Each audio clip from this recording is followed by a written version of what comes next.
नमस्ते। क्या कभी दुनिया की किसी तिजोरी के बारे में सुना है? जी हाँ, एक ऐसी संस्था है जिसे अक्सर यही कहा जाता है इंटरनेशनल मॉनेटरी फंड यानी IMF।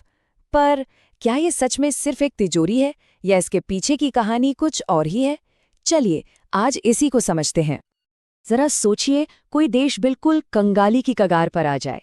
एक ऐसी हालत जहां जरूरी सामान इंपोर्ट करने के लिए भी पैसे न बचें, पूरी अर्थव्यवस्था एकदम ठप। तो ऐसी सिचुएशन में कौन आएगा मदद के लिए? बस यहीं से शुरू होती है IMF की कहानी। तो आखिर ये IMF है क्या चीज? बिल्कुल आसान शब्दों में कहें तो ये एक इंटरनेशनल ऑर्गेनाइजेशन है। इसका मेन काम है पूरी दुनिया की इकोनॉमी को स्टेबल रखना, उसमें एक संतुलन बनाए रखना। मतलब एक तरह से इसे दुनिया का इकोनॉमिक डॉक्टर भी समझ सकते हैं। हाँ, जो बीमार इकोनॉमीज का इलाज करता है। तो अब सवाल ये है कि IMF ये क्या है और इसकी ज़रूरत क्यों पड़ी? मतलब इस इकोनॉमिक डॉक्टर को बनाने की ज़रूरत ही क्यों आई? क्या वजह थी इसके पीछे? आइए इसको थोड़ा और गहराई से समझते हैं। 191 ये नंबर IMF के स्केल के बारे में बहुत कुछ बताता है। आज दुनिया के 191 देश इसके सदस्य हैं। सोचिए, मतलब लगभग पूरी दुनिया इसकी इकोनॉमिक निगरानी और इसकी कॉपरेशन का हिस्सा है। ये काफ़ी बड़ा नेटवर्क है। इसका जन्म हुआ था 1944 में। जरा सोच कर देखिए, सेकेंड वर्ल्ड वॉर के बाद का समय था। उस वक्त दुनिया भर की इकोनॉमीज बिखर चुकी थीं, बिल्कुल टूट चुकी थीं।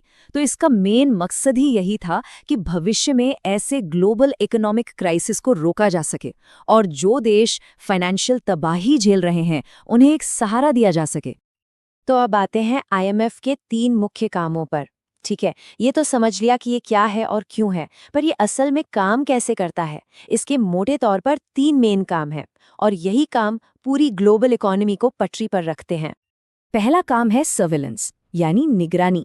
बिल्कुल एक डॉक्टर की तरह IMF अपने सदस्य देशों की इकोनॉमिक हेल्थ पर लगातार नजर रखता है, चेक करता रहता है कि सब ठीक है या नहीं, और अगर कोई खतरा दिखता है तो पहले ही आगाह कर देता है।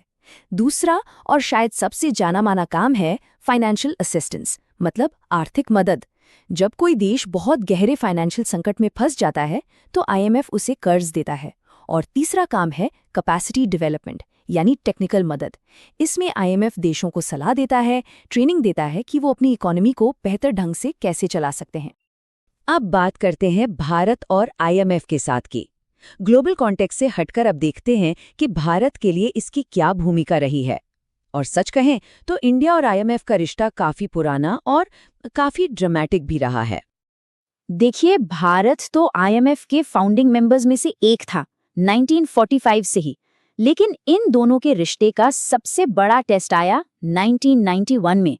वो साल था जब भारत बिल्कुल दिवालिया होने की कगार पर था। हालत बहुत खराब थी।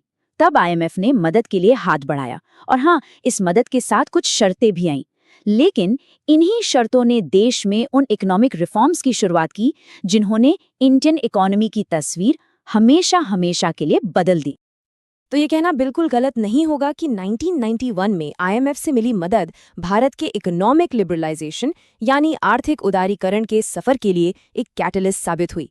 इसी एक कदम ने भारत को अपनी इकोनॉमी दुनिया के लिए खोलने का रास्ता दिखाया और उसका असर आज तक महसूस किया जाता है। तो अब देखते हैं कि IMF आज क्या कर रहा है। चलिए 1991 से सीधा आज के समय में आते हैं। आज की दुनिया के चैलेंजेस बिल्कुल अलग हैं। तो इन चुनौतियों से निपटने के लिए IMF अब क्या कर रहा है? आज के टाइम में IMF एक साथ कई फ्रंट्स पर काम कर रहा है, जैसे कि कोविड-19 पैंडेमिक से जो देशों को नुकसान हुआ है उन्हें उसे उबारना, पूरी दुनिया में जो महंगाई बढ़ रही है उस पर लगाम लगाना, एनर्जी क्राइसिस और फूड सिक्योरिटी यानी ऊर्जा और खाद्य सुरक्षा के संकट से निपटना, और ये सभी आज के समय की सबसे बड़ी ग्लोबल चुनौतियां हैं।